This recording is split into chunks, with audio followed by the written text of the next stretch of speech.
A reminder that what we are kicking off tonight is that 3-week campaign to plan the local event in support of national service the week of June 16th, just like we were showing you on the slide. The goal is for lots of our events to get that news coverage and to remind the public and our elected officials about how important, how vital national service is in all of our districts. So tonight is where we're going to encourage all of you to add your leadership to this movement and to grow this movement because not everyone's going to be here tonight. We're responding in real time to some really serious threats to national service. And just like everyone pitches in to get things done each and every grant year and during each AmeriCorps member or senior volunteer service terms, now's the time to pitch in your ideas and your efforts to get things done to preserve the opportunity to serve and operate programs that help make that happen. So remember, we're doing more than mobilizing people to plug in. We're organizing ourselves so that we are doing this together. That is the theme of our group and the work we're doing, what we've done in the past and what we're doing moving forward. So I want to start with just those beginning introductions. I'm going to first want to welcome Rosa Moreno to set the stage a bit by sharing about the power of groundswell support and how it has moved the needle our way in the past. In other words, this is the why we're organizing. Many of you might know Rosa, you all probably do, from her time with the agency at AmeriCorps with Service Year Alliance. She was at the Texas State Commission. She was an AmeriCorps member or just as a longtime friend of AmeriCorps. And I'm also proud to call Rosa my dear friend. So Rosa, take it away. Hello, everyone. As Amy said, my name is Rosa Moreno, and I often say that I was made in AmeriCorps. My national service journey started as an AmeriCorps State National member in Austin, Texas, and later as a team leader with AmeriCorps NCCC Class 3 in DC. And those early experiences shaped my sense of purpose and led me to dedicate the past 25 years to strengthening and advancing national service through the roles at the state and federal level, and now as a board member for two national AmeriCorps affiliated organizations. And like many of you, I learned what it meant to serve alongside people from all walks of life, united by a shared mission. AmeriCorps gave me purpose, community, some of my dearest friends, and a deep belief in the good we can create when we serve together. It's oh wait, I'm just seeing some audio messaging coming up. Sorry about that. So I got me distracted. But so like many of you, right, share that shared journey. While I'm glad to be here tonight, it's unfortunate that we're here today because of a crisis. But I could not be more certain that we have the heart, the energy, and the skills to meet this moment. We've been here before, and through the power of collective action, we've won. In 2003, the national service community created the Save AmeriCorps Coalition to fight devastating cuts. And in 2 months, that coalition gathered over 50,000 letters that were sent to Congress and hosted the powerful 100 hours of national service testimony that took over DC. And these actions helped lead to the passage of the Strengthen AmeriCorps Program Act. In 2007, in response to 4 consecutive years of budget cuts, 2 AmeriCorps alums launched Serve Next to give grassroots service champions a louder voice, shaping national service as a key issue in the 2008 presidential election and eventually helping to pass the Edward M. Kennedy Serve America Act in 2009, which was the most comprehensive service policy in 75 years. That act authorized the largest expansion of national service in decades. And then consistently, which you'll hear more about later tonight, the Senior Corps Network has been a force to be reckoned with when it comes to telling their story. Their tenacity and persistence has ensured the success of Senior Corps programs. And I'm never going to forget in 2017, when 100 dinosaurs marched, were supporters dressed in inflatable costumes to draw attention to the threat of national service funding. It was creative, it was bold, and impossible to ignore. And while these are unprecedented times that are going to require unprecedented action, like I said, we've done this before, we can do it again, and now is our moment.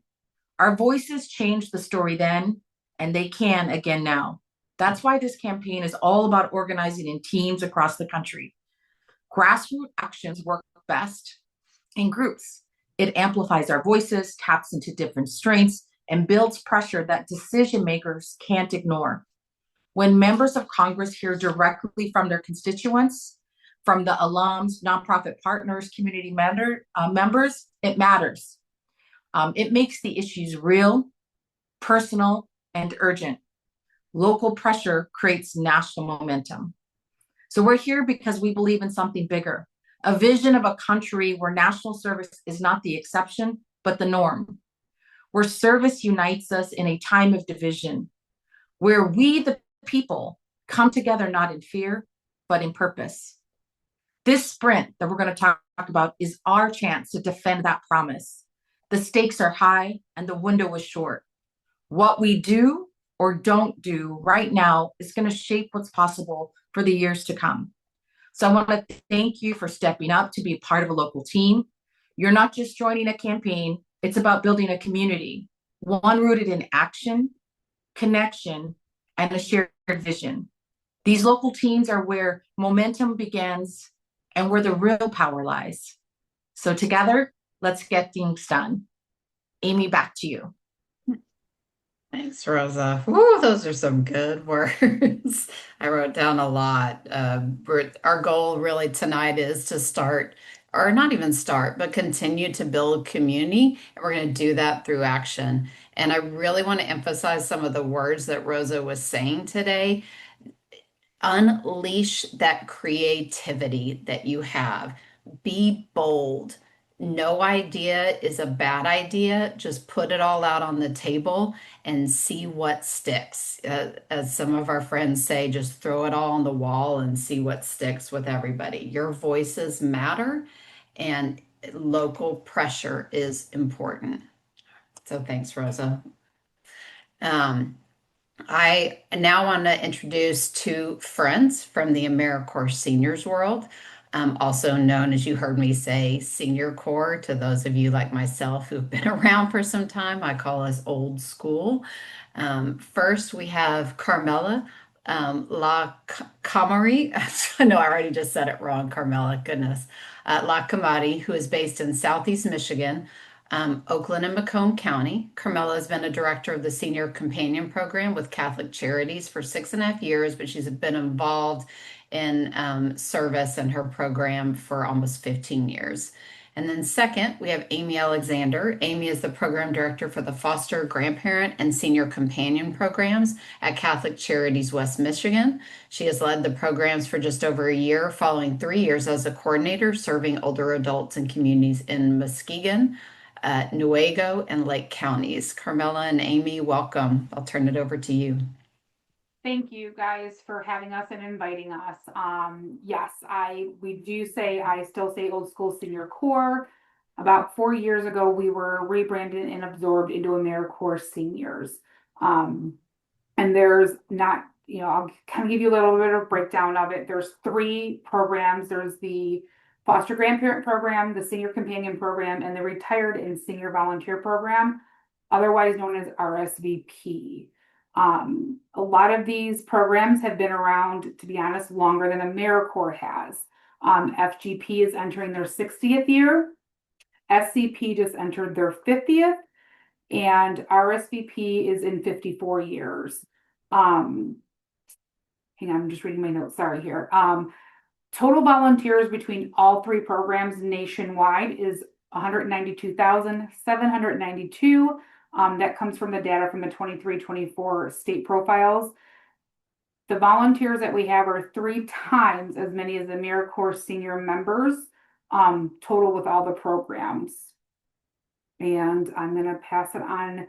Well, sorry, I'm going to kind of, for many of you guys who may not know what the Retired and Senior Volunteer Program, RSVP, I kind of call that, in our area, we call it the Meijer One-Stop Shop, also a Walmart, where a lot of the volunteers service out in the community, from blood drives to tutoring in schools to delivering Meals on Wheels, working at volunteering at the hospitals, mentoring.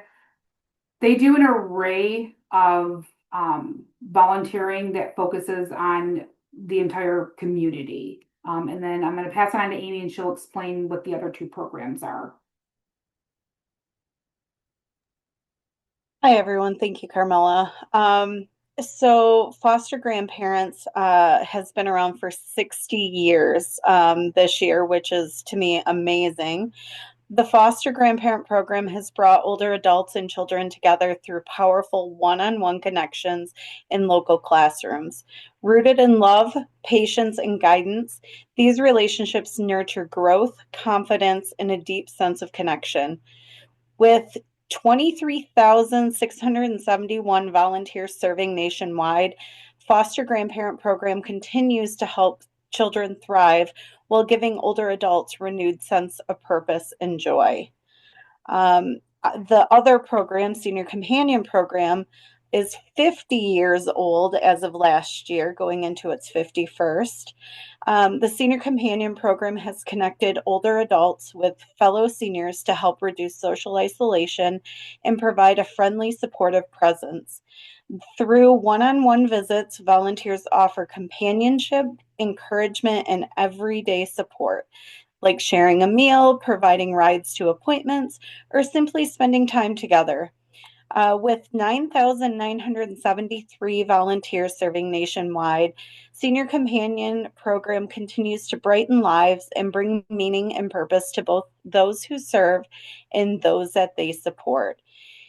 Really and truly, our programs, our seniors programs, literally save lives. We have several different stories that will go along with that, and we are happy to share at any time. I'm going to turn it back over to Carmela.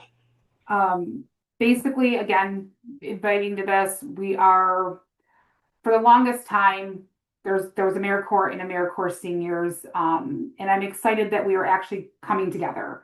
I'm going to repeat this and keep repeating this, as one of my colleagues out in Montana said, when there's an attack on one, there's an attack on all of us. So I'm a strong believer that there are power in numbers.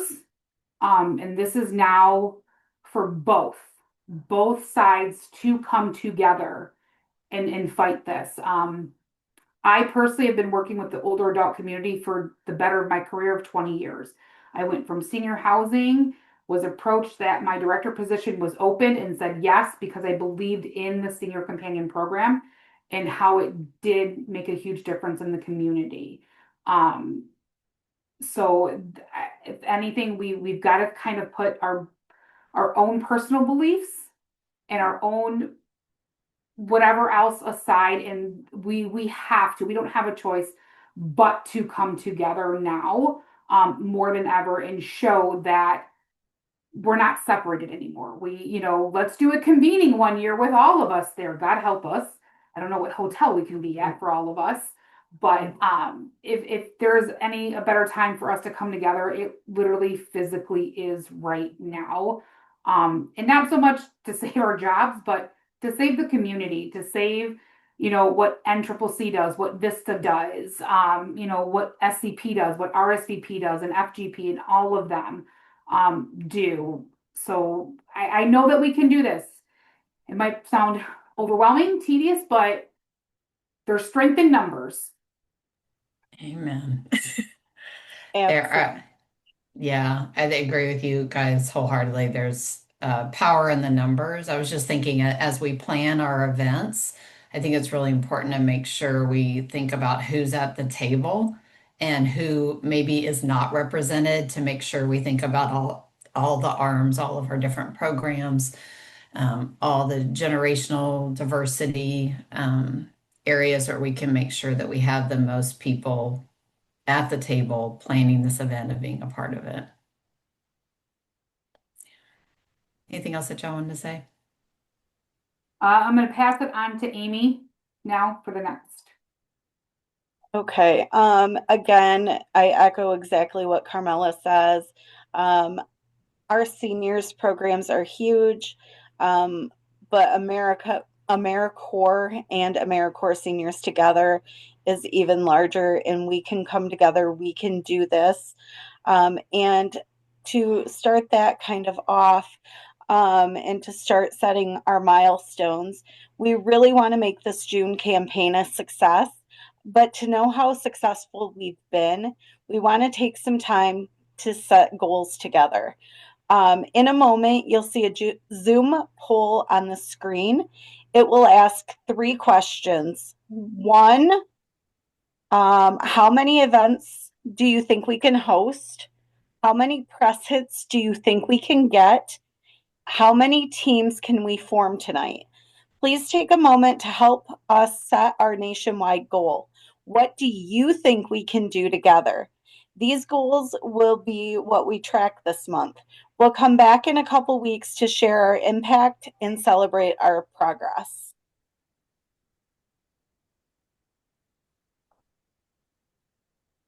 Awesome. The votes are coming in.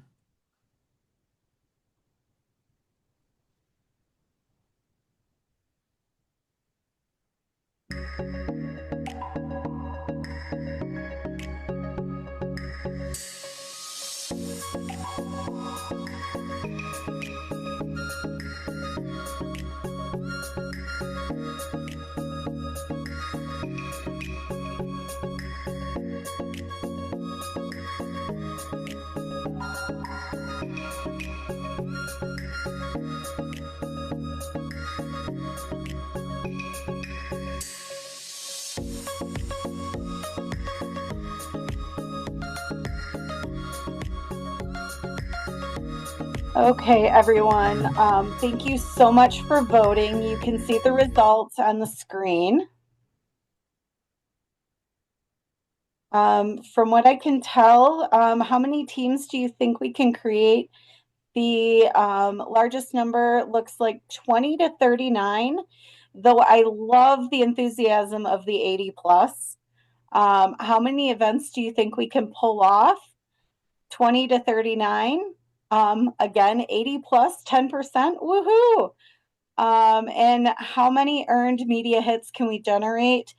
Definitely 80 plus is the winner. So I love that enthusiasm, and that's where we've got to be. So let's go ahead and hit those milestones. Carmela? Okay, so in order to do these, that we want to do the 80 plus, we need teams. Again, as I stated earlier, we cannot do this alone. One person cannot, but strength in numbers, we can. So if you are wanting to fight this battle, and be on the forefront, or even if you, depending on your skill set, you don't want to be in the front, you prefer to be in the back, there's always something that can be done in the background. We know that it's going to take time, especially off the clock, of doing this. But if we want to save the community, this is what we need to do. We need to forge ahead. So let's forge ahead, folks. Let's forge ahead. Let's do it. All right. Thanks, Carmela and Amy. I appreciate that energy and the introductions to the programs that you all operate. The power is in the numbers. And I think we can get to 80 plus teams and 80 plus events. Before we move on, we want to just take a moment to show you all the coverage of this movement, to show you how I think we can get to 80 plus. This map on the screen shows where we have signups, and we have a massive range. Keep this reach in mind as we move forward and know that you're really a part of something huge. We're also going to talk more later about tools you all can use to connect with other pins on this map. So stay tuned for more of that. And we're going to grow the map. So let's work hard towards this. I want to bring in now 2 individuals who will speak back to back on how we're going to form our teams and how your teams can select and build your event for the 3rd week of June. First, we have a familiar face, Jake Schlachter, a professional community organizer with We Own It, who will help coach us through team formation. And second, we have Nicole Catch, who will share some inspiration on what types of events might work for your district. And they'll also share some framing on how you can pick your event and get the ball rolling. So Jake and Nicole, take it away. Go ahead, Nicole. All right. Hello, everybody. My name is Nicole Catch. I was a team leader in AmeriCorps ICCC. You might know Anna and Alani from some of these past calls. I'm very lucky to call them good friends of mine, but we also did serve together as team leaders. So I was demobilized in the middle of my service. But prior to serving in AmeriCorps, I actually had some experience working on Capitol Hill, where I did work for a senator. And so I know that oftentimes it's super intimidating calling your representatives or just like how to get your foot in the door and interacting with them. And I just kind of want to talk about the experience because I was someone who kind of dealt with the backhand of just like what that was like and just like what these offices look for and that whole shebangle. And I do want to say that small and mighty, calling and writing letters, it matters. Oftentimes I think a lot of people are like, does it really go anywhere? I can assure you 100% that it does. When I did spend some time in the Senate, part of my daily tasks was calling through, and every single call that I answered or that we have like in a system, like we track. And that does go to your representatives. And same thing with the letters. So do not ever be like dissuaded that your calls don't go anywhere because they do. And your representatives are their main goal is to represent you in the community that they serve. And so it's really important that they care about representing you as the constituent. So if you show up and show out and it gets out there, like it does matter and it does go somewhere. And especially heavy emphasis on the media clips and generating lots and lots of press. Usually offices will do like hey, like every day they'll track to see like when the senator or like when your rep is in the news. And if there's an article that's mentioned with them, it does go somewhere.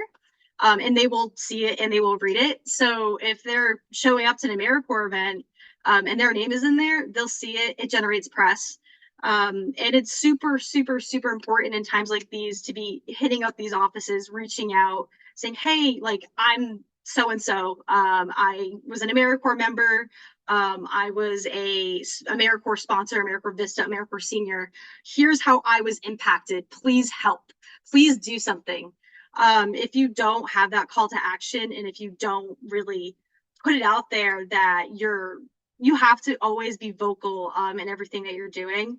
And by creating these events and inviting your legislators to these spaces, it opens the door, it breaks that barrier, and it really makes it a warm, white, inviting experience where you get the opportunity to converse with them and ask them questions, and then they can provide you some answers, and it really helps build that reputation and relationship that's super important and super essential towards fostering these relationships. And now I'm going to pass it over to Jake. Thanks, Nicole. Get my slides up here. So it's good to be back with you all. Thank you for joining us again. You know, there's so much going on right now in the world, in our country, that is troubling, to say the least. And a place where I get a lot of my hope is in all of you. Is knowing how many hundreds of people there are, thousands of people there are that are part of this campaign to save AmeriCorps all across the country. So it's a pleasure to be back with you all. Refill my hope with solidarity. So let's talk about how we're going to do it. So this is a very quick introduction to some organizing team theory. This is from Marshall Gantz, organizer and trainer, and additionally modified by the Leading Change Network. So there's a URL, leadingchangenetwork.org, if you are interested in going deeper. Okay, so you know, when we're organizing, right, what are we trying to achieve? Well, you know, there's goals that we have set ourselves, and so that is why we are trying to build power to become powerful enough to achieve those goals. But you know, is it good to achieve our goals, but you know, never want to work with the same people again? Or do we hope that not only do we achieve our goals, but also our team or our organization is strengthened, and we have additional capacity through the course of our struggle to achieve even higher goals next time? So we have a second, you know, reason for wanting to organize in good teams to increase that capacity. And the third reason, we also want our individual leaders to grow as leaders. so that we are all gaining in strength in addition to the organization growing its capacity. Next slide, please. All right, so that's where teams come in. So why teams? Well, we can share resources. We're all coming to a team with additional perspectives, with a diversity of skills and relationships and who we are. And those things enable our team to go higher and faster and stronger than we can as individuals. And then our team members can actually play that role in coaching each other and helping each other develop as leaders. And then the other thing is kind of what I was thinking about at the start of the call is that organizing together in teams is much more fun than always being by ourselves. And we know that solidarity is one of those emotional conditions that really is required to sustain action. It's when we feel all alone that it becomes really hard to get motivated and to be able to take action. And you remember the most important component of strategy is whether people are still motivated to keep doing it. So organizing in teams and well-structured teams enables us to continue to renew our morale and our commitment to keep going. Next slide, please. All right, but I hope we have all had the experience of being on a dream team before. I am positive we have all had the experience of being on a scream team. So let's look at some structures that don't work as well. So on the left, I am the leader. This is perhaps the dominant form of team leadership in our country, where one person is required to make all the decisions, right? And how does that feel? How does that feel when you're one of those yellow dots around the outside and you're really dependent? That's what we call this, the dependent model of leadership, on that person in the middle for everything you need. But then at the same time, you've been the dot in the center before, and that doesn't feel great either, does it? The feeling of being dependent upon, of wondering why nobody else around you is taking any responsibility. Yeah, so it's not a great experience for anybody. We can do better.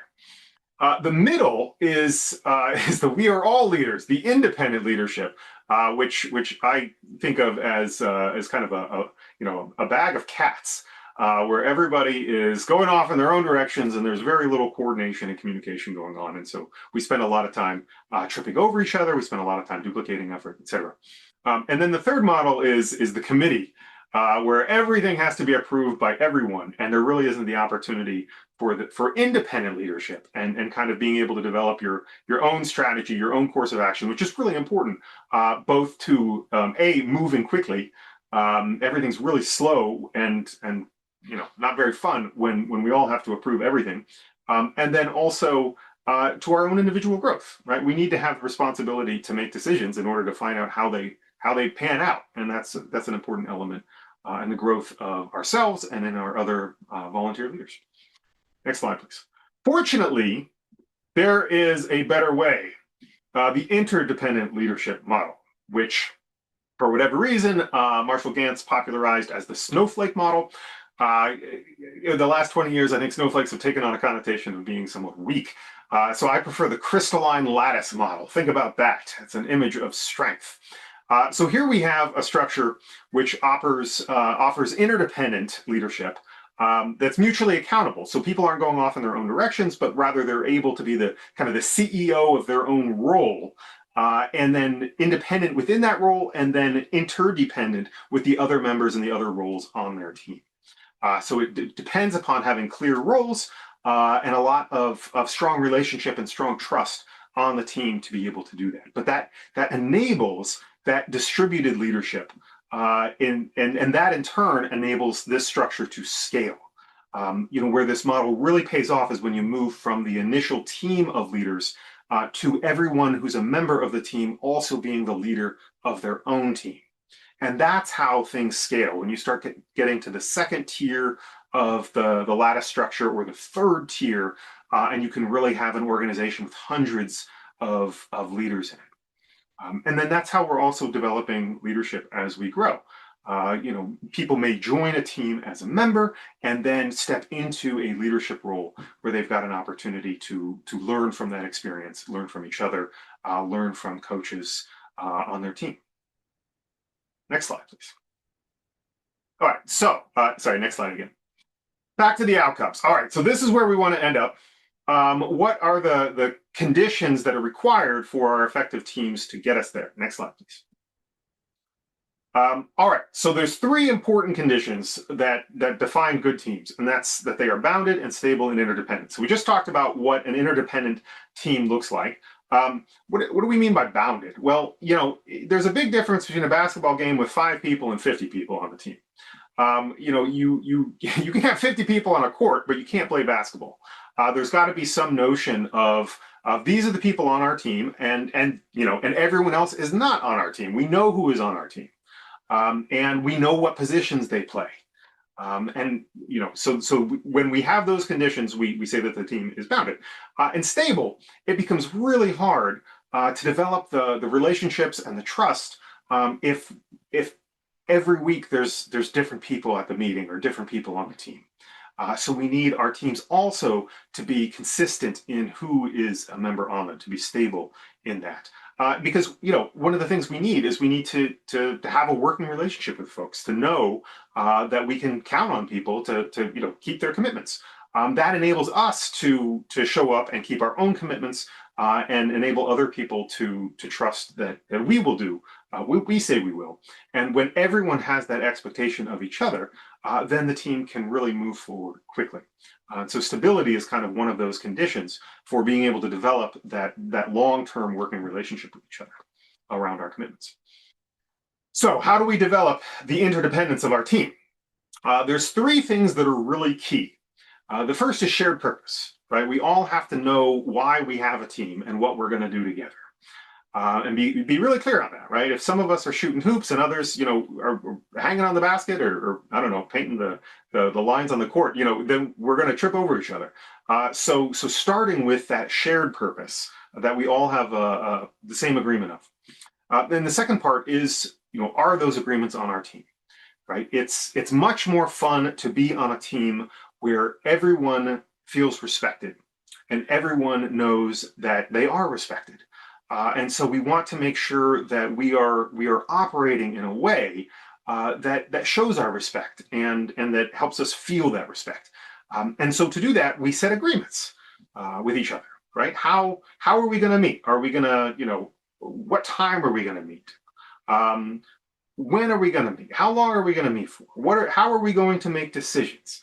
How are we going to communicate, right? Do we have an expectation about we'll answer emails within 24 hours, or is it 72 hours? Because if some people think 72 is fine and other people are expecting a more rapid response, then we can get into that tension. So the best thing to do is to just make those agreements explicit at the outset.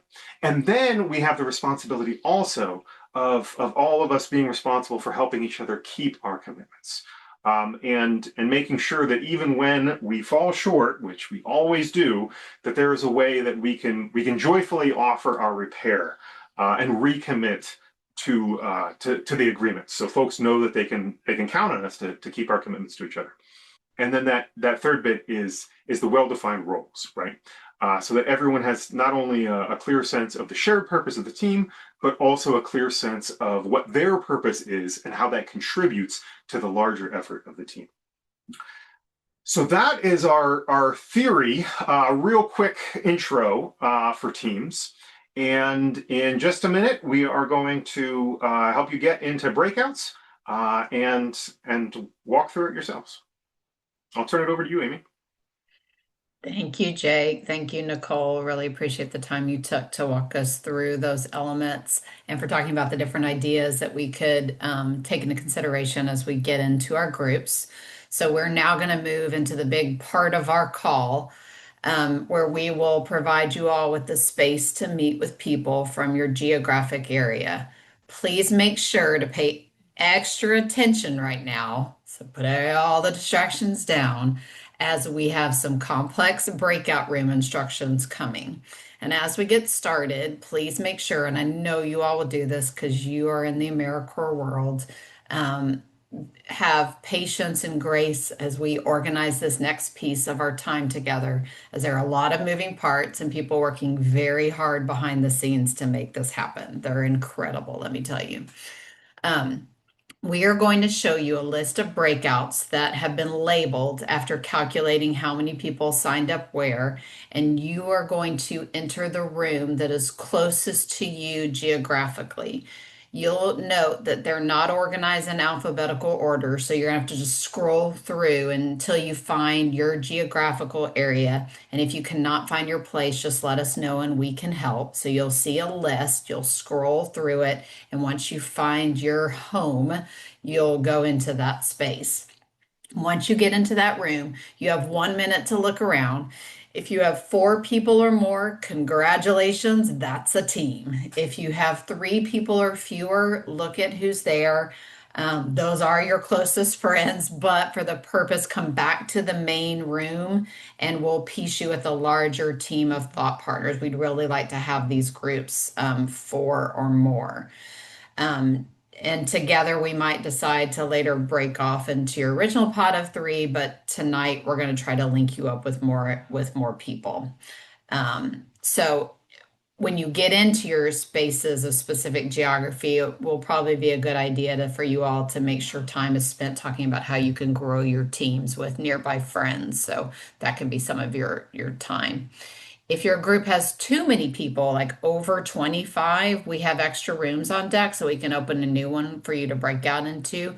Just send the panelists a message in the chat and we can work on that.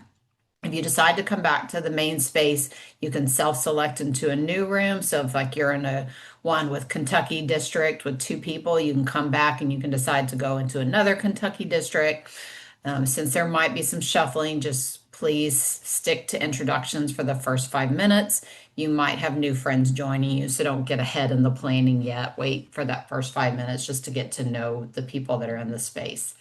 If you signed up to be a campaign leader or facilitator, and you should have received a reminder email if you did, please say so once you get into your room. There might be a few of you, and that's okay. We're going to talk through who wants to tackle what components. We're going to be sharing a link to a slide deck in the chat. So there are going to be a few useful slides in there that can help guide that conversation, specifically slides 5 through 11. So you can use those to kind of guide your discussion points. And then when you come back, we're going to ask you to share back on whether your team has taken some shape and whether your event has taken some shape and what you've kind of been talking about. So with that said, we're going to start the breakout spaces now, I think. And once we do that, we'll see if we need to make any adjustments